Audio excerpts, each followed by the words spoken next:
안녕하세요 여러분, 반갑습니다. 누구나 이해하시기 쉽게 기업에 대한 정보를 전달드리고 있는 대기업 김한진 멘토입니다. 오늘 같이 살펴볼 종목은요, 바로 애니능률이라는 종목이에요. 지금 현재 좀 답답한 이 주주님들 입장에서는 굉장히 좀 답답할 수 있는 박스권 횡보를 좀 어느 정도 조금 장기간 동안 이렇게 좀 이어가지고 있습니다. 근데 오늘 제가 이렇게 헤드라인을 달아놓은 이유가 지금 최근에 이 의대 증원 관련 이슈 요게 서서히 이 윤곽이 좀 드러나고 있습니다. 우리 애니능률 같은 경우에 뭐 고딩들이나 아니면 뭐 성인들 아니면 뭐 편입생들 대상으로 뭐 좀 전문적인 그런 사업을 하고 있는 그런 기업은 아니지만 영유아부터 성인까지 좀 이렇게 폭넓게 이런 사업을 하고 있기 때문에 100% 직접적이진 않아도 그래도 이 의대 증원 관련해서 지금 현재 이 교육 산업에 좀 수급이 많이 좀 들어와 주고 있는 상태죠. 그래서 오늘 영상에서 요거 의대 증원 관련된 이슈 한번 좀 바라볼 거고요. 실적 관련된 것들, 지금 최근까지의 애니능률의 실적 추이와 또 2023년도 실적을 체크를 해보면서 이런 내용들을 토대로 향후의 이 주가 흐름의 시나리오에 이거에 대해서도 주가 흐름의 시나리오에 대해서도 좀 말씀을 나눠보는 시간을 만들어 보겠습니다. 우선 이 애니능률에 지금 현재 투자를 하고 계신 분들이라면 아마 진작부터 체크를 하셨을 내용입니다. 2월 7일에 공시가 올라왔기 때문인데요. 그래도 오늘 영상에서 저랑 같이 한번 좀 돌아보는 시간을 가져볼게요. 우리가 봐야 할 건 매출액과 영업이익 그리고 당기순이익 정도가 될 수가 있어요. 그리고 지금 여기서 이야기하고 있는 이 당해 사업연도가 여러분 23년도입니다. 그러니까 23년도 연간 실적이죠. 그리고 직전은 22년도. 이 숫자 그냥 눈에 보이시는 그대로 읽으시면 됩니다. 왜냐면 단위가 원 단위예요. 그래서 22년도 매출액 한번 보시면요. 800억 원이 좀 넘었었어요. 근데 23년도 매출액이 795억 원 기록하면서 증감비율 약 0.8% 소폭 감소를 했습니다. 근데 보시면 영업이익과 당기순이익 부분이 좀 굉장히 좋지 못한 모습을 보여주었는데요. 22년도 영업이익이 67억 원 정도였는데 23년도에 15억 원 정도 규모를 달성하면서 거의 76%가 감소했습니다. 당기순이익도 마찬가지로 68%가 넘게 빠졌어요. 그래서 이게 이 실적이 발표가 되고 나서 아마 좀 많은 주주님들께서 걱정을 좀 많이 했으리라 생각이 좀 듭니다. 이 애니능률에서 좀 오피셜하게 밝히고 있는 이 주요 원인이 여기 보시면 나와 있습니다. 매출액 또는 순이익구조 변동 주요 원인에서 경기 침체로 인한 업황 부진 요거에 영향이 있었고 원가가 상승을 해서 이익이 감소했다라고 좀 밝히고 있어요. 그리고 아무래도 애니능률 같은 경우에 영유아부터 성인까지 좀 이렇게 폭넓은 교육 사업을 하고 있기 때문에 만약에 이 거의 뭐 고딩이나 이 성인들 대상으로 교육 사업을 하고 있으면 큰 타격은 없겠지만 이 영유아 관련해서 여러분 지금 현재 대한민국 굉장히 큰 문제가 있죠. 바로 저출산입니다.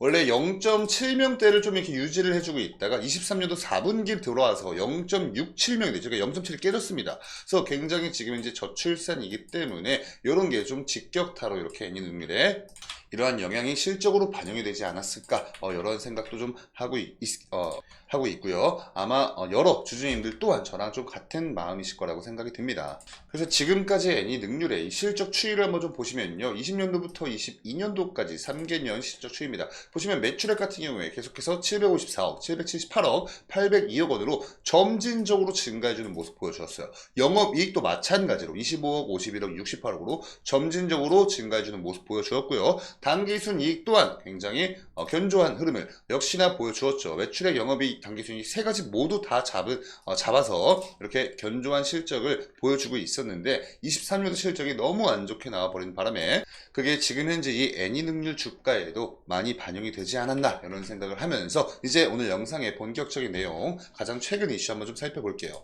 우선 다들 아시다시피 지금 현재 의대 증원 관련해서 의사협회와 정부가 엄청난 힘겨루기를 하고 있어요. 그래서 서울대 의대협회에서 증원 규모를 내년에 정하자라고 이야기를 했는데 정부는 거절을 했습니다. 그래서 딱 여기까지 아마 많은 분들께서 알고 계신 내용이라고 좀 생각이 들어요. 그래서 이 관련된 내용은 읽지 않겠습니다. 근데 중요한 게 뭐냐면 여기서 좀 정체가 되어 있다라고 생각을 했는데 어떠한 새로운 액션이 나와주지 않아서 지금 현재 이 교육 관련된 테마 그리고 이 교육 관련주들의 주가가 조금 이렇게 박스권 횡보를 많이 이어가지고 있는 그런 흐름입니다. 그래서 굉장히 이 액션이 어떻게 좀 보면 중요할 수 있었는데 이렇게 오늘자로 그 관련된 내용이 올라왔습니다. 의대 증원 지방 1600 수도권 400명이니까 2000명 증원하는데 여기서 약 8대2로 배분한다라는 거예요. 이건 좀 한번 자세히 보겠습니다. 우선 이 관련된 그림을 한번 좀 보시면요. 전국 의대 정원 현황입니다. 보시면 이 핑크 색깔 박스 안에 지금 박스칠 되어 있는 게 미니 의대라고 불리는 정원 50명 이하의 의대예요. 보시면 이 서울에는 없습니다. 근데 부산, 대구, 강원, 경기, 충남 등등등에서 지방에 엄청나게 많은 미니 의대가 지금 이제 분포가 되어 있는 게 확인이 되고 있어요. 그래서 내용을 이 정도로 요약해서 한번 좀 보시면요. 정부가 오는 15일, 내일입니다, 여러분. 내일이죠. 오늘이 14일이니까 내일부터 여러분 2025학년도 대입부터 약 8대2 비율로 수도권과 지방을 배분하겠다라는 내용이에요. 의사 집단의 강한 반발에도 불구하고 의료 개혁을 완수해서 지역 필수 의료를 되살리겠다는 정책적 의지가 담긴 것으로 풀이가 되고 있다. 그리고 15일부터 전국 40개 의대의 증원 배정을 시작을 하겠다. 그러니까 이제 이 의사협회와 정부와 이렇게 힘겨루기 하고 있던 이런 윤곽들이 이제 좀 하나씩 좀 맥이 좀 잡혀가고 있는 모습입니다. 계속 이렇게 이 윤곽이 점점 잡혀감에 따라서 우리 애니능률처럼 교육 관련된 이 산업에도 수급이 좀 지속적으로 들어올 수 있고 여기 또 이 주가 상승 트리거 역할을 해주지 않을까라는 좀 저도 개인적인 기대가 있어요. 이렇게 차트로 넘어서 한번 좀 보시면요. 지금 제가 이렇게 좀 미리 박스권을 쳐놨습니다. 이게 23년도 5월 달부터 지금까지의 차트인데요. 지금까지 굉장히 좀 다사다난했습니다. 이게 고스란히 차트에 나와 있어요. 이때 당시 이슈 뭐 있었죠, 여러분? 사교육 카르텔 있었죠? 사교육 카르텔. 그리고 이때 당시 디지털 교과서가 있었습니다. 그리고 가장 최근 들어서는 의대 증원 이슈가 있었죠. 그래서 지금 어떠한 이 재료들도 완벽히 이 박스권 구간을 돌파를 해주진 못했습니다. 한번 큼직한 이슈가 있을 때마다 이렇게 돌파를 해준 듯 보였지만 이내 위에 있는 매물대의 하방 압력에 밀려서 다시 이 박스권으로 돌아오는 것들을 반복을 했어요. 그의 이유는 이렇게 지금 여기 있는 이 매물대가 모든 걸 설명을 해주고 있습니다. 이렇게 여러분 위에 굉장히 많은 매물대들이 쌓여 있으면요. 차트가 이렇게 윗꼬리가 굉장히 길게 달리는 좀 피레침 같은 이런 걸 보고 우리가 좀 피레침 차트다 라고 좀 이야기를 하거든요. 이게 다 위에서 짓누르고 있는 하방 압력이 강하기 때문에 이렇게 좀 나오는 거예요. 그래서 이러한 지금 이 흐름을 돌파를 해주기 위해서 가장 필요한 건 뭐냐면 당연히 상승 트리거죠. 재료가 필요한데 그냥 일반적인 재료가 아니라 지속이 가능한 지속적인 재료가 필요한 겁니다. 그래서 디지털 교과서, 사교육 카르텔 등등등 굉장히 좋은 재료였어요. 그렇지만 지속적이지 못했습니다. 이런 재료들이. 왜냐면 대체재가 너무나 많아요. 근데 이번에 있는 이 의대 증원 관련된 요 이슈죠, 여러분. 의대를 어떻게 우리가 대체할 수 있는 건 없죠.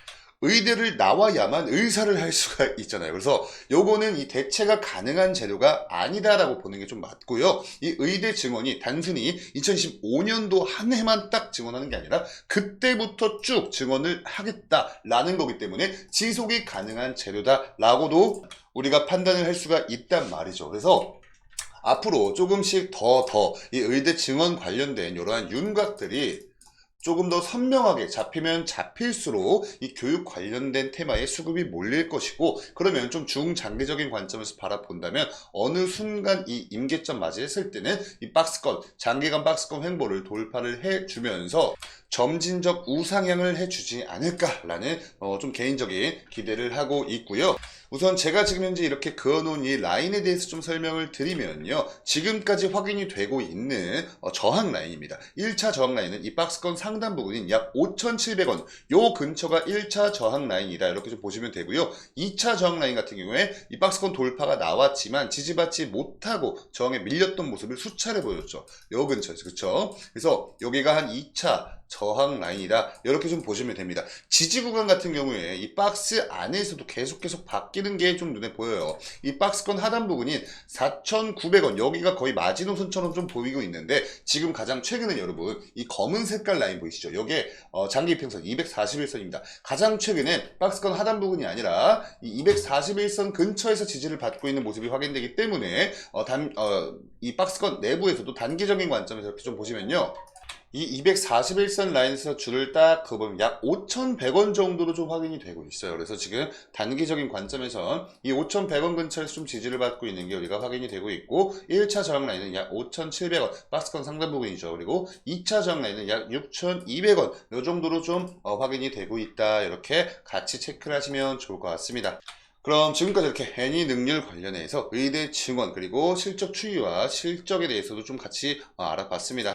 저희 개인적인 코멘트를 마무리로 좀 말씀을 드리자면 중장기적인 관점에선 우상향을 해 나갈 가능성이 높다로 좀 정리를 해 드릴 수가 있을 것 같고요. 그에 대한 근거는 하나둘 서서히 나오기 시작하는 의대 증원 관련들 지금 이제 살아있는 이 재료죠. 상승 트리거 여기에 윤곽이 조금 더 명확해지면 질수록 수급이 이 교육 관련된 테마에 들어오면서 장기적인 관점에선 우상향을 해 나갈 가능성이 높다라고 말씀을 드리고 오늘 영상은 마무리하도록 하겠습니다. 오늘 영상의 내용이 우리 여러분께 조금이나마 도움되셨으면 영상의 좋아요 버튼 좋아요 한 번씩만 꼭 부탁드리고요. 그럼 저는 다음 영상으로 인사드리도록 하겠습니다. 감사합니다.